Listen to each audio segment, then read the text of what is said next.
Coming right up, Against the Law, supported in part by Gosselin and Associates. Gosselin and Associates is a full-service law firm located in Winchester, Massachusetts. For a free consultation, call them at 781-729-0313 or contact them online at gosselinlaw.com. The barber that cut my hair made me look like a polar bear. I put my mom in assisted care. They treat her bad? That's not fair. Ho! They're all up against the law. When the salesman lied to me and charged me that outrageous fee, was on a cruise on the deep blue sea. They crashed the boat and I broke my knee. I watched the game and made a bet. Was arrested, I'm upset. I bought a timeshare on the net. Hi, welcome back to Against the Law. This is the show where we not only rip the stories from the headlines, we go behind the headlines and talk about basic principles of law that affect us in everyday life. Here's one of the headlines we're going to talk about.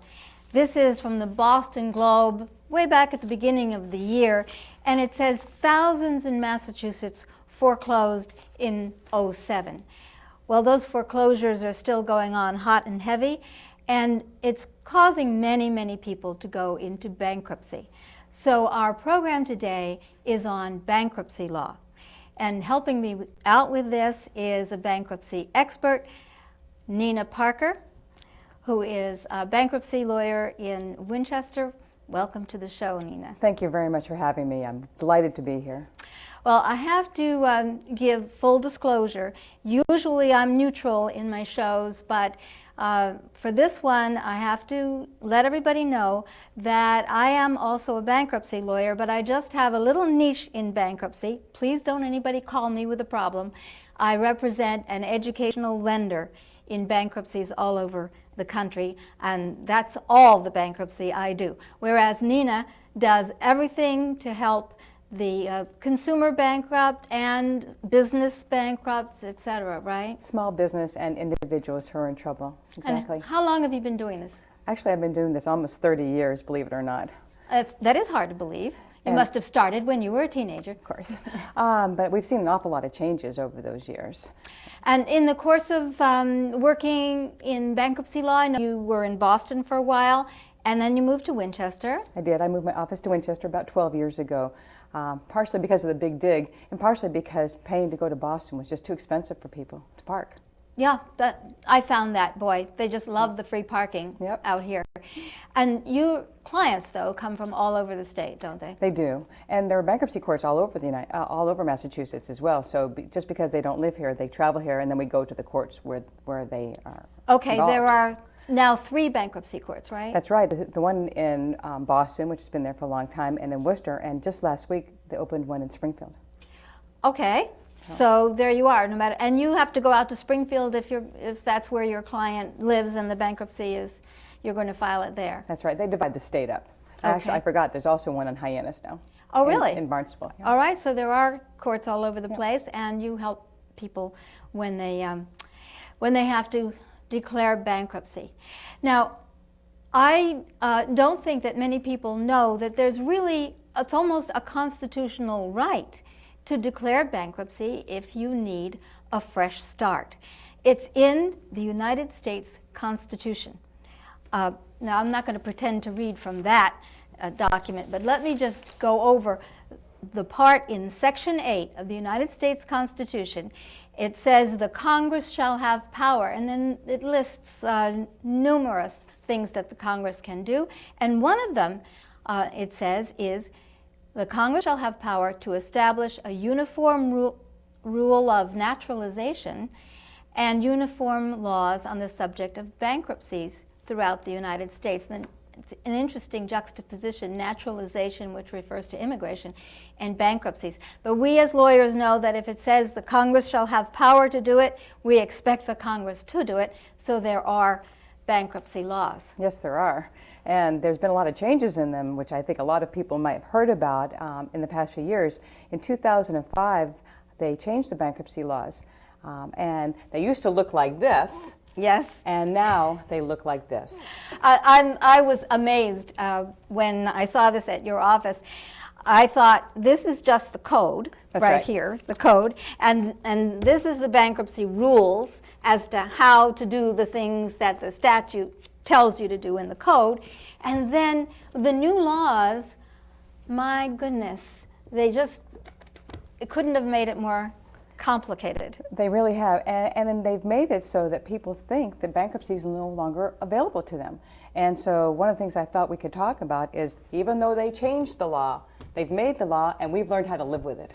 Yes, and we've had to, because right after they changed the law, there weren't a lot of bankruptcies filed. Most people tried to get it in just before the change, but now people have just no choice, especially if they think they're going to lose their homes.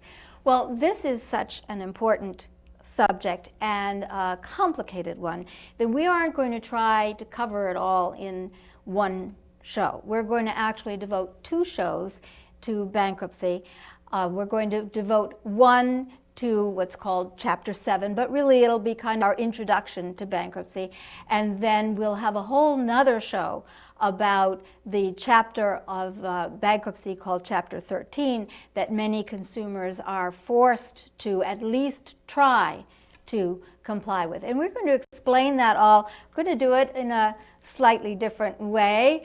That is, we're going to have an interview, an actual interview, but it's going to be of a make-believe client, so it's not a real interview. I'm going to play Callie Cliente, the client, and Nina Parker's going to interview me. And I must tell you that even though Nina's going to give advice to this fictional client, it is fictional. And no matter how close you think the facts are to your own particular situation, please, this is not legal advice to you. This is just an illustration of how things may work when you go to your lawyer. So what we're going to do now is we're going to cut and we're going to move to the interview scene.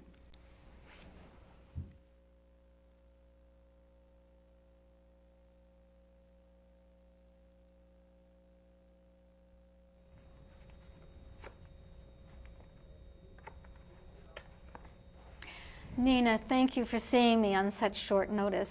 I know you must be busy these days. I know, but I know how important it is when you're feeling so worried and concerned about what's going on that I'm happy that I could do that. Yeah. So, I sent you a list before you came for the appointment, a checklist of documents that you should put together for our meeting so we could go forward. Did you bring that? Okay. Yeah, I brought it. I brought all the stuff you asked me to bring, and it's somewhere in here. Oh boy, oh boy. I don't know. That's a lot of papers. Well, you know, you asked me the 6 months of pay stubs and checks, and I don't know, Nina. I just really had a hard time putting all that information together. Okay, well, here's what I think we'll do. I'm going to show you a way to get organized, which I have a little box. I'm going to let you go home and organize your papers, but maybe I'll spend a little bit of time explaining to you what your options are. Okay, so should I just, tell you what's on my mind? I mean, here's the thing. Okay. As far as I'm concerned, I've just been living my life, but things have just piled up, and I understand with bankruptcy you can get a fresh start, so here's what I need you to get rid of for me. First of all, my husband and I co-signed on student loans for our son, and he's gone all the way through law school and is probably more than $100,000. And then he couldn't get a job as a lawyer, and so he went and joined, I don't know, the Peace Corps or something like that.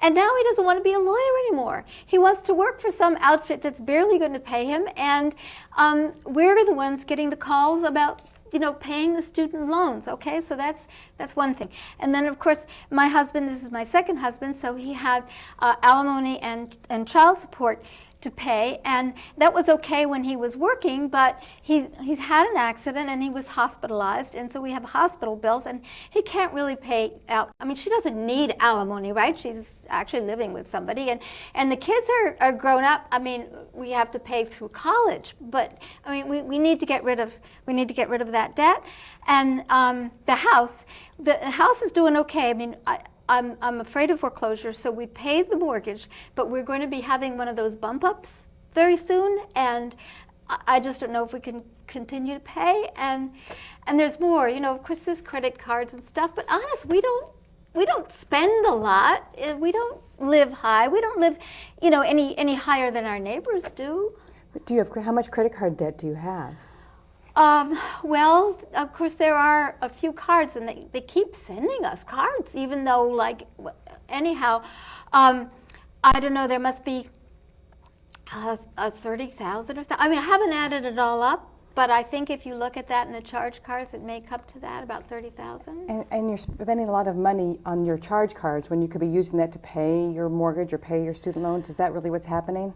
Well, yeah, sort of, but I mean, you have to eat. Like, you go to the supermarket and use a card, and you know, we have a kid who's living in an apartment but can't really afford everything, you know. So we throw some stuff at that kid from time to time, and you got to buy clothes, and I mean, it adds up. I mean, I try to make those basic payments every month, but sometimes, like, you know, if we're away on vacation or something like that, we might miss it, and then they add a big fee, and then they raise the interest rates.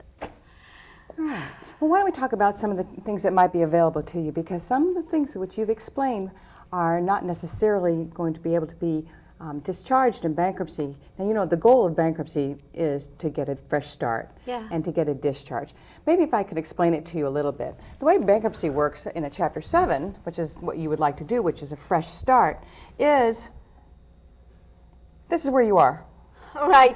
That kind of how you feel. You're nervous, you're upset, you're worried. Yeah. And what you really want to do is you want to file a bankruptcy right here and work your way all the way down to here to what we call the discharge. Yeah. Okay? Uh-huh. Now, the way you do that would be to file bankruptcy on day 1. You'd fill out some papers based upon that, and then you would go to a meeting, and they would ask you about your facts, about how you got into financial trouble, and if there was no objection to your discharge, then you would get it. Then you would be free of all the credit card debt that's up here. But how do I fill out all these papers that you gave me? I mean, I have to fill out my household inventory. I mean, if I knew everything that was in my house. Well, you do have to do that, and that will take you some time. But first of all, we need to be a little bit concerned about some of the things which you've spoken about, Okay. which have to do with what's discharged and what's not, because some of the things we're going to have to talk about in our papers, you're going to have to make room for in your budget. All right. Okay? Because bankruptcy in Chapter 7 is mostly designed to help you with credit card debts and some other types of debts. But student loans, which we've talked about, and alimony and child support are not dischargeable in the bankruptcy. Okay. So we're going to work pretty hard on budgeting Uh-huh. you so that when you come through the bankruptcy, you Yeah. start fresh so that you can afford your student loans and so you can afford those alimony payments and your mortgage. Okay? All right.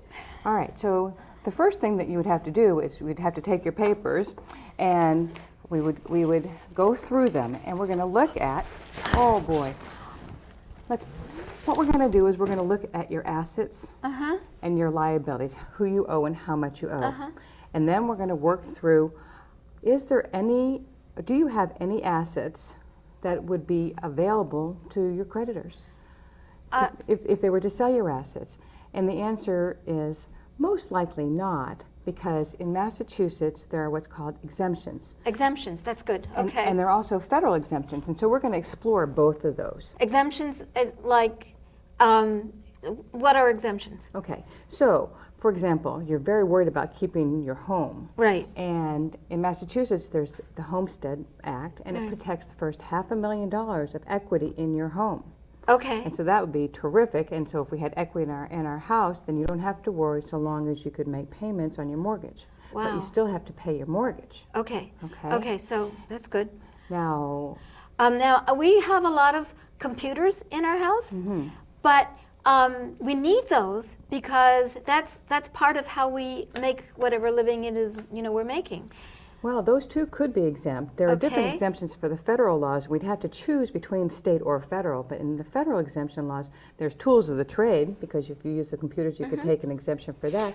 But also there's a miscellaneous exemption, and there's household goods and furnishings. So if they're your household computers, you could put them in there. So I wouldn't be so concerned today, but what we're really going to want to do is make a very clear list of all of the assets, and then we can pick which type of exemption is available for you. Okay. Look, we're not spring chickens here. And I've been worried that that our savings, which, we do have it, but it's all in retirement funds, and that our creditor's going to be able to get hold of the retirement funds. The laws are very, or are you, here, really? It will be okay.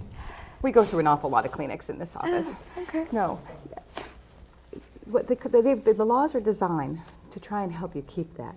So both the state and the federal exemptions provide for retention of sometimes your IRAs, 401ks, and we would have to look at that. That's one of the things I've asked for you to bring to me on your list, to make sure that they are properly set up, and then they would be exempt from your creditors. Oh, great.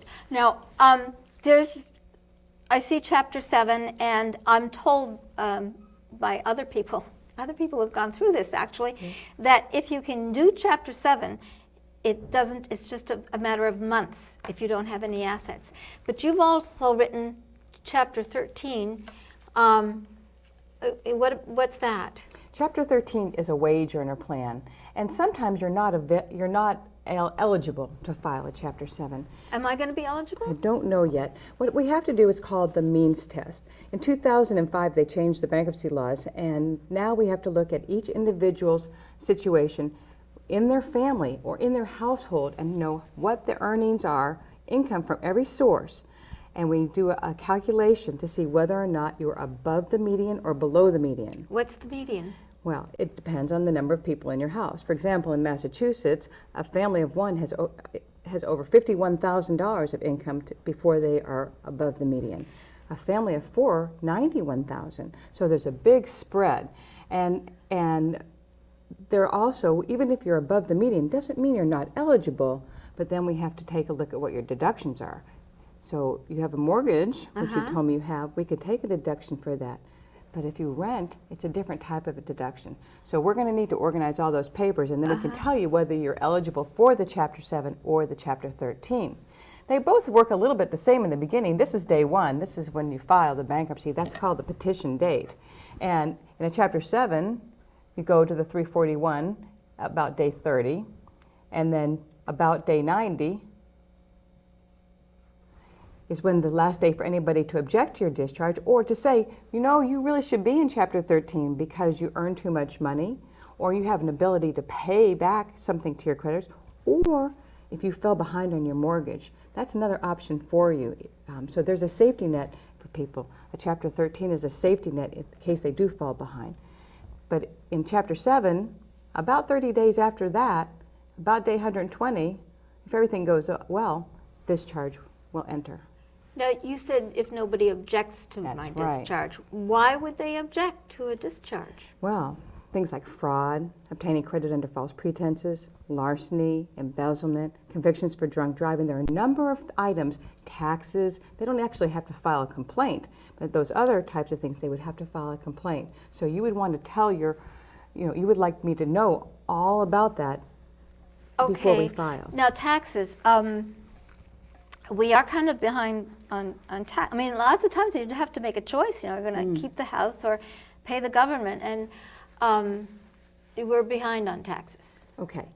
If you're behind on your taxes, we have a couple of options. If we are able to go to Chapter 7, then you might be able to work something out with the IRS or the Department of Revenue so that you didn't have to get into a payment plan with them. But sometimes that doesn't work out as you can afford, and a Chapter 13 is a payment plan between 36 and 60 months. And I think maybe we might want to save that for another meeting if you want to come back with your tax papers, and then we can really look at that. Okay. Okay? All right. So are we ready to leave this now, or is there more you need to tell me? Well, I think for right now, we could leave it. You can get your papers organized. I'm going to need to see all the documents, and I want to make sure that all of your tax returns are filed. Although if they aren't filed, let's get them filed. Okay. Okay. Oh, thanks, Nina. I feel better already. I'm really glad. I'm glad to help. Well, Callie's in some trouble, but the kinds of debts that she has are not unusual. Lots of people have them all over the place, here in Winchester and surrounding towns. Absolutely. You know, in fact, sometimes when I go out, I have to make sure I have lipstick on. You know, I was concerned about the debts that she said were not going to be discharged. Let's take a look at the discharge form for a moment, don't we? Okay? Because discharge, as you've said, is what we're aiming for. That's right. So, and a number of the debts which she talked about are really something we have to be a little bit concerned about. right. So this says discharge of debtor, and it's ordered that the debtor is granted a discharge. But if you look at the second page of it, if you look at the back of the discharge order, which very few people do, it says debts that are not discharged, and there's a whole list of them. And as you told her in the counseling session, that includes student loans, it includes alimony and child support, it includes any judgment judgment taken against you in court because you committed fraud. That and some types of taxes. So they really have to. She's really going to have to pay attention to. Right. So bankruptcy is not the panacea. It's not the end. And that's one of the reasons, I think, that Congress decided in its wisdom to require pre-filing, credit counseling, and post-filing bankruptcy debtor education courses. You want to give us a second on that? I could do that, but I just want bankruptcy is a wonderful tool, and it should be really considered when people have those types of problems, because with the right kind of budgeting and the right kind of help, then they can get through those other types of problems. In 2005, when they changed the law, they did put in a requirement that every debtor who files bankruptcy, before they file, has to go through a credit counseling course. It's sort of like a certificate to come into bankruptcy. And it has to do with budgeting. And can you afford to repay your creditors? And what we try and do when we meet with people is to work with them, to show them how to live within their means so that they can go forward after bankruptcy. Okay, so you've got this little badge. I'm going to show you this badge, which means you are what? Well, that's another thing they started when they changed the laws. They made bankruptcy lawyers debt relief agents. And that doesn't really confer on us a badge. I just use this to show people that there's been a change in the law, and it's really important that you pay attention to all the details. Okay, so you gave Callie all these forms to fill out. You give your clients forms. They do fill out forms, and then what happens when you go to court? What do you file? Well, you know that big bag that she came in with in my organizer? We turned that into a bankruptcy petition, and the petition is actually the thing that you file that stops all the creditors from pursuing and starts the bankruptcy. That's called the automatic stay. That's right. When you file a bankruptcy, the automatic stay, like an iron gate, comes down and stops all creditors, no matter whether they're dischargeable or not, from pursuing and trying to collect upon them, while the debtor either tries to get a discharge or work out a plan in a Chapter 13 or something else. So let's look at the form then, the 341 notice, the form that the creditors get after you file the papers, because that 341 notice is the form that tells the creditors that a bankruptcy has been filed, and it says that creditors may not take certain action.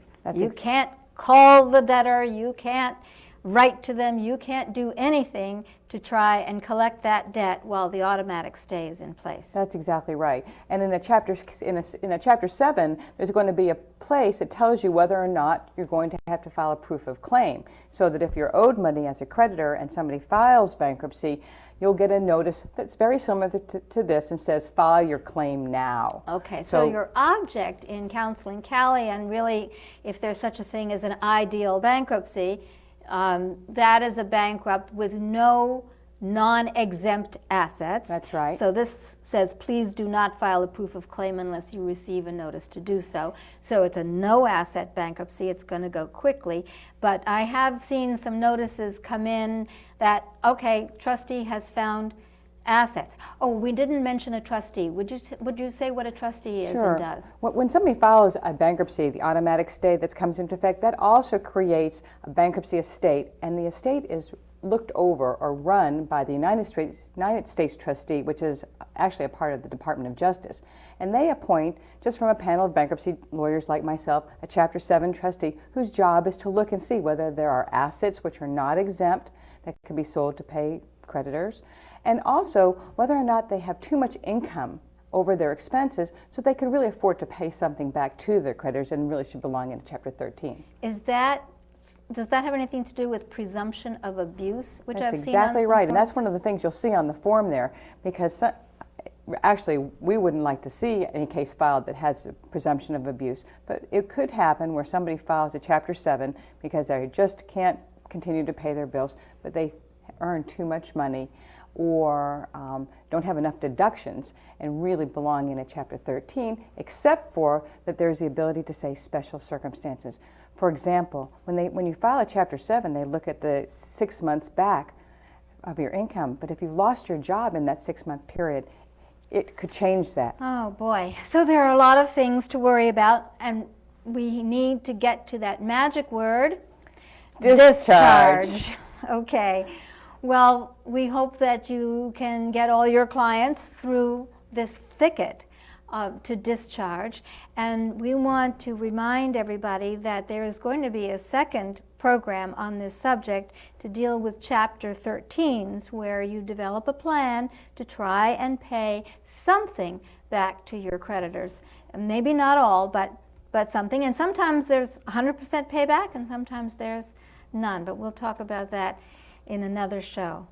And so in the meanwhile, I want to thank you so much for coming, and I want to remind our audience, make sure they don't come up against the law. Thanks, Nina. See you The next time. barber that cut my hair made me look like a polar bear. I put my mom in assisted care. They treat her bad? That's not fair. Ho! They're all up against the law.